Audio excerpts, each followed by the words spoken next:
Welcome to the Homegrown Hunter TV. I'm going to take you to the field today and teach you about maintaining an apple orchard for the best of your success with any type of fruit trees. And we're also going to take to the bush with BPF safety training to teach us about proper chainsaw safety in the field while working on timber stand improvement to improve your habitat for wildlife. Stay tuned, it's going to be a good one.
Homegrown Hunter TV is brought to you by Rack Stacker, Canada's leader in big game attractants; Campbellford Chrysler, a small town dealer with a huge inventory; and Huckabones Equipment, Ottawa Valley's Kubota dealer; Altan Outdoor Solutions, Badlands Packs and Apparel; Bishop Lake Outdoors, Spy Point Trail Cameras, Nature of Design Signs and Graphics, and the original portable winch.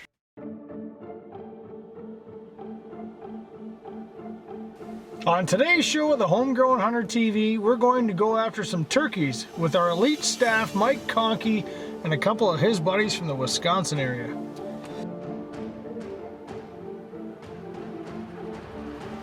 But first, we're going to be at the Rack Stacker farm, and we're going to share some techniques on maintaining an orchard for wildlife and white-tailed deer.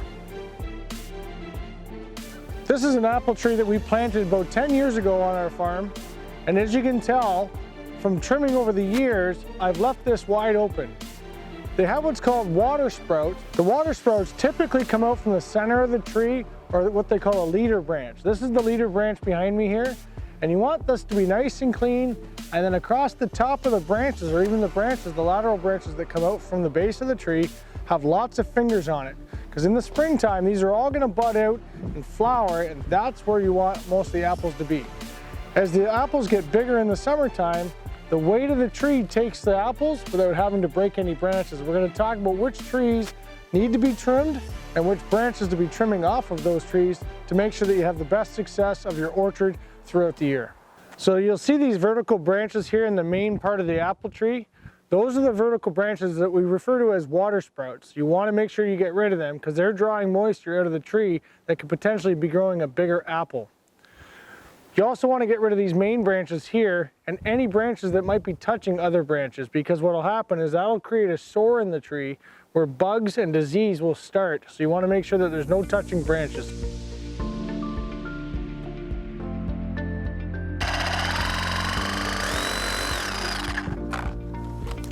So when you're cutting these branches, you want to make sure you cut it flush to the tree. Therefore, as it's healing up, it's going to stop that from getting any bugs or disease into it. So when I cut these branches, use a reciprocating saw, make sure it's nice and clean to the branch so it heals really well.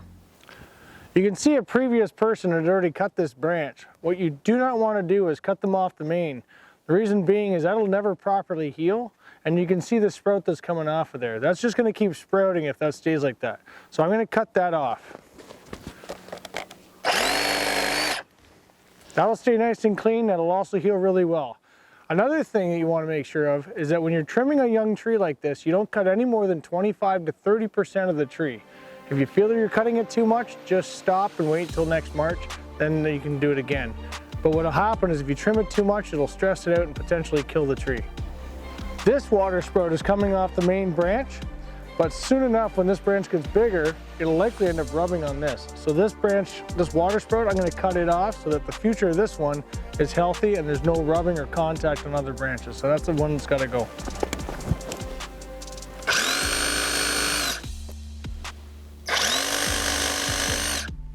Good to go. When it comes to apple production on your lateral branches, these long branches that hang way out from the apple tree, they'll produce apples, but then once the weight's on there, you can see with even just one index finger, I can push this way down. So what I like to do is cut it back, and you'll start to create these fingers. For instance, if you cut here, you'll get more fingers, which will produce more apples. So you can use the reciprocating saw, but see how it's split like that? That's actually very bad for the tree. You don't want to leave this like that. So what I like to do is use a pair of wire cutters. Just come in and keep it clean. You'll find that this branch here that's up top, it'll sprout out, and you can clip the top of that and it'll sprout out. And the more little buds you can create on this short end will create more bigger apples for the future to come. Spy Point Trail Cameras, the official trail camera of the Homegrown Hunter TV and the Rack Stacker Elite staff. Huckabone's Equipment in Cobden, Ontario has received multiple excellence awards for service, quality, and selection. When it comes to Kubota equipment in the Ottawa Valley, Huckabone's is your go-to. You can rely on Kubota to get the job done year-round. From excavators, lawnmowers, to compact tractors, Huckabone's goes the distance to ensure customer satisfaction. Be sure to check out huckabones.com to see their full line of quality equipment. Now we're gonna get after some turkeys using a ground blind called the Den. It's very easy to set up. It's produced by Altan Safe Outdoors and is great to be using for turkeys.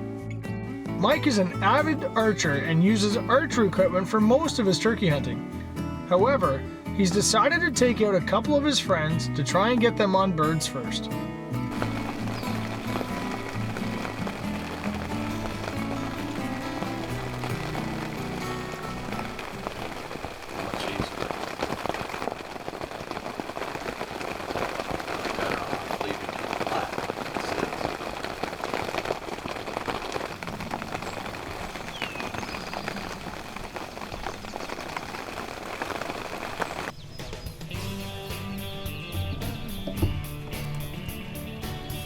The rain had finally let up and they were not getting any gobbles.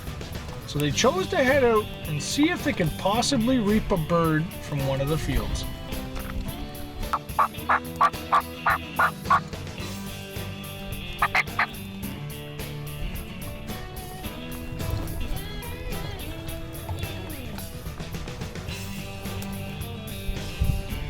With no success with reaping, they got back into the blind.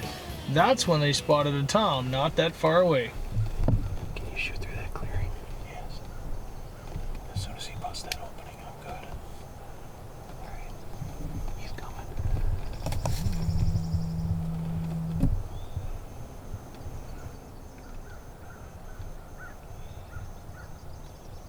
He's right by that cedar.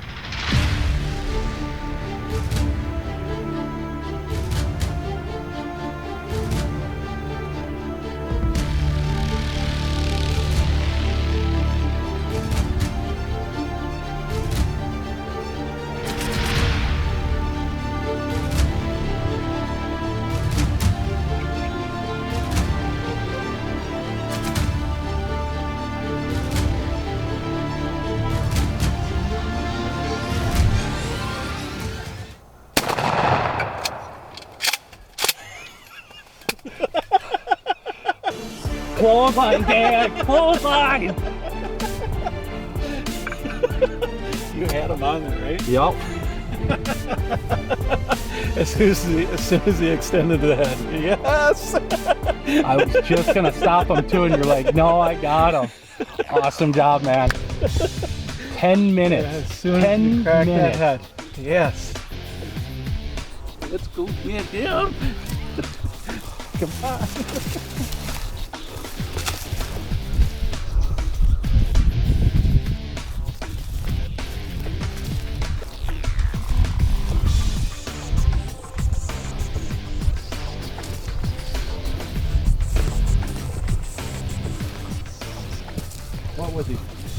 25? 25 yards.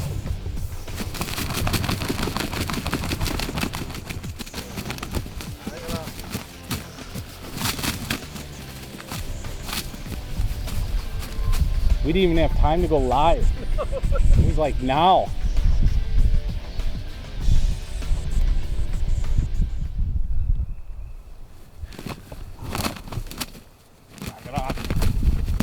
Closed captioning has been brought to you by the original portable winch. Compact, lightweight, and can be carried anywhere. Centrally located between Toronto and Ottawa is Eastern Ontario's premier supplier of all-purpose cargo trailers. At First Place, we sell specialty trailers such as car haulers, quad trailers, snowmobile trailers, or customize your own by coming to see us for all your accessory needs. We also specialize in the complete stealth lineup, located just south of the 401 in Brighton, Ontario. Visit firstplacetrailer.ca. You prepare for it all year long with the intent to fill your tag. Strategy, setup, and long sits are all part of the game. And when Mother Nature settles in for the late season, it's important to be comfortable. Not even her elements can stop you from obtaining your end goal. Don't jeopardize that opportunity. Get yourself into an Altan ground blind or tree stand. Altan Outdoors, your first front in the hunt. I spent a better part of my February or March out here trimming, and you can clearly see that this apple tree is in full bloom. We're at the end of May now, the bee boxes are really active, and just looking around these blooms, I'm getting a lot of bee activity, which is fantastic because I'm going to get lots of fruit this year, hopefully without any frost. But you can see the middle of the tree here is all empty. I've left it and trimmed it completely out because you want air movement through there. This does a couple of different things. It allows the bees and the insects to do their job by pollinating, but it also ensures that there's no insect or bugs that you want to have that could potentially cause disease in the tree. So this is really important to make sure that it's all cleared and opened up, just like we've done that trimming. I'm going to take you to another tree, which I did not trim, and I'll tell you why it's important to do it this method as opposed to leaving them alone. So you'll see here I've got the same variety, which is called a Cortland apple, which does fantastic in southern Ontario. But I didn't do as good a job of trimming the inside. There's a lot of smaller branches in the center portion of this, which could potentially get bigger and create more suckers, which draws moisture away from the apples. Another problem I see with this, even though it has full blooms, it's absolutely gorgeous in the yard. However, the bees have to really work hard on it. And once these actually become apples, they could be too heavy for either the tree or the branches, because the weight of the tree is going to take a lot over the summer, and it could potentially kill the tree or cause more disease. So you can see that the other one is considerably thinner, but you're going to get bigger apples, juicier apples for yourself and the white-tailed deer. One of my favorite trees on the farm here is what's called a Jersey Mac. You can see the size of the trunk is quite large. This is a nice fruiting apple. It gets nice and big. This has always been a production tree for me because I've got 8 or 10 of them around the farm that grow very, very big apples. But I wanted to show you quickly here as well, when you start nipping off the branches, you're gonna start getting these suckers coming off the side of the tree. To save yourself trimming in the wintertime, just use your hand and knock them off. That'll save you any type of trimming in the future. Just walk around your orchard, knock them all off. And one of the reasons why we painted the stalks white is so that in the springtime, because the brown warms up the tree too fast, it can sometimes go to bloom too early. But this white allows it, it's a 50% latex paint to 50% water. I had the kids come out here and paint it, and it keeps the tree cool in the early parts of the spring. Got one more thing to show you, come on over here. Another pest that could be in your apple orchard is tent caterpillars. You can see the nest here in the corner. I usually take an old stick, knock it to the ground and step on it. This isn't something you're gonna wanna do barefooted, but you wanna kill these before they come out of the nest because they'll end up eating all the leaves and stressing the plant out. And what can often happen is when the stress is on the plant, they're gonna end up dropping their fruit, more to keep the tree healthy. So you wanna make sure you get the better part of it. I usually knock the whole thing right to the ground, just like that. Early, you don't want to wait too long because they'll be all over the tree, and there's not much else you can do once they're on the tree. And now, this week's Cut to the Chase segment, brought to you by Rack Stacker. When it comes to trimming bigger apple trees, the ones that are fully mature or even wild trees, you only want to trim about 25 to 30% of it every year. So over the past 5 or 6 years, I've been slowly trimming this off. You can see there's competitive trees that are in the root system right here. This is a basswood tree I'm going to cut out as well. That'll make sure that all the nutrients and the fertilizer I apply will go to that apple tree that we're trying to trim. I'm then going to cut out all these water sprouts you see off the base of the tree, because that's just going to suck all the moisture away from the tree and they don't produce apples. So you want to get rid of that as well. It helps clean it up. So the question came up about cutting a large branch like this. If you're going to do that on a tree of this age, I would highly recommend cutting this and then giving it time to rest. And when I say give it time to rest, give it at least a year to heal and do its job with that before hacking up any more of the tree.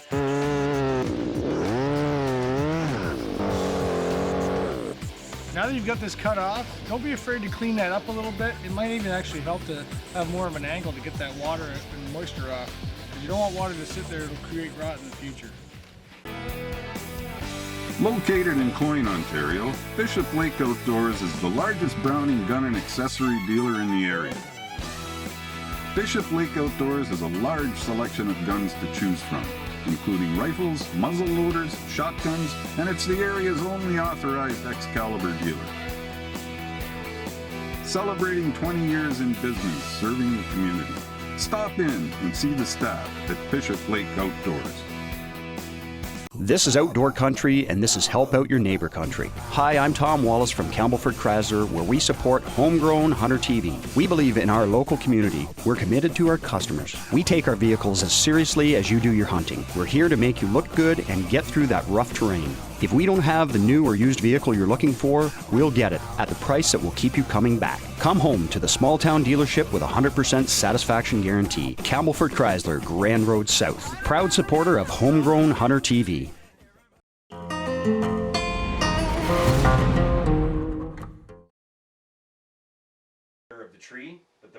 Earlier in the year, I invited Todd Fritzley from BPF Safety onto the Rack Stacker farm to do some training with some locals. When you're going to be handling a chainsaw, big or small, it's best to know tricks like the push-pull no-go, or the C before T, which is compression before tension, or even the proper tension of a chain when you're cutting trees so that it reduces fatigue.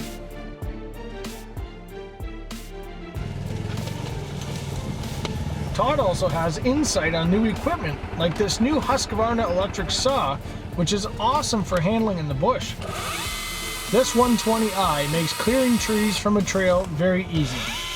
It has a 36-volt lithium-ion battery that lasts hours in the field when clearing shooting lanes as well, and only weighs 6.5 pounds.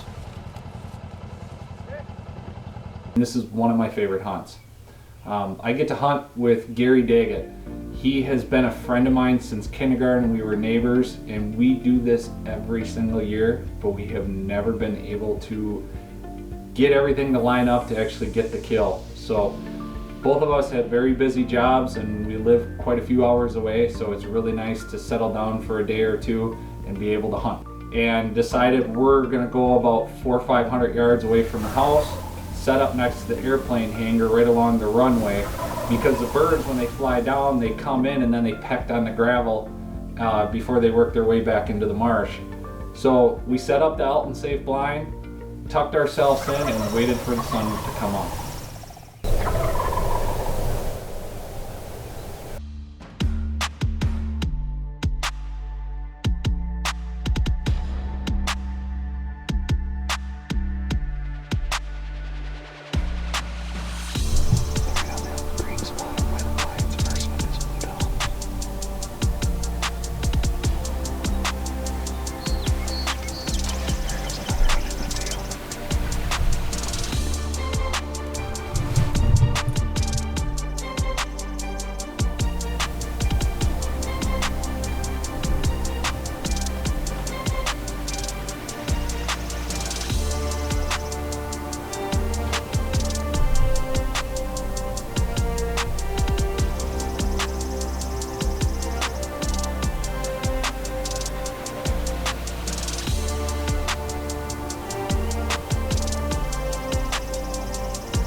hens worked right into us just like we wanted to. And one Tom ran off the jakes while the other one decided to come in and say hi to the little decoys and the sweet sounds that we were making.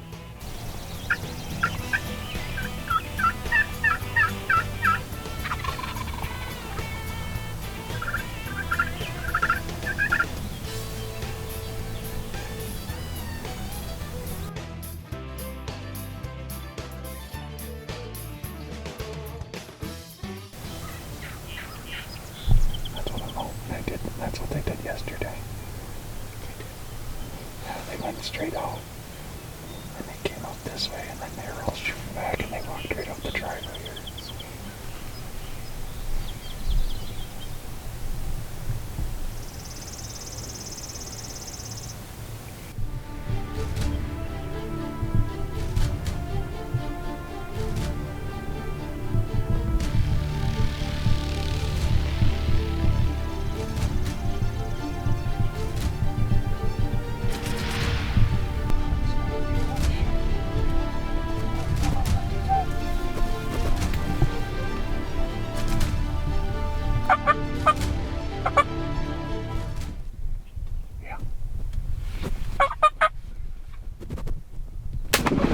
Right at the last second, I told Gary now or never, and the Tom got a little leery, but needless to say, he put a great shot on him. And we laid down the very first bird on film after 20 plus years of trying this together. We had a big old Wisconsin longbeard on the ground. Oh, Mike, way to go, buddy. Whew. Oh, yeah. That was awesome. Oh, yeah. Oh, I'm stuck.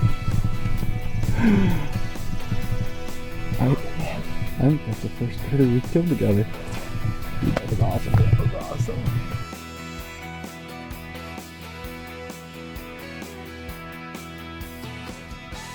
One a headache. Good kind of luck. You really didn't. Thanks for being out here. Dude, I appreciate it. I love doing this every single year. We finally got it to work out. Right? This is only about the third bird that Gary's ever killed in his life, and I was very happy to be a part of it. I can't wait to do it again next year. If you enjoyed today's episode of the Homegrown Hunter TV and would like to learn more about managing your land for whitetail deer or turkey for that matter, by all means visit us at hghtd.ca and send us some comments about the show. We can teach you a little bit about timber stand improvement, we can teach you about trees and plantations, we can even teach you about reading a topography map to find out where those pinch points are for whitetail deer. If you're looking for some apple trees to plant this coming spring, visit Richardson Pine Needle Farms. Paul Richardson and his family have the best trees in southern Ontario, and they ship all across the country. Now it's time to switch gears and start focusing on whitetail deer. The cold weather is here, and we're going to have a great season coming up. Stay tuned to the next episode. Until next time.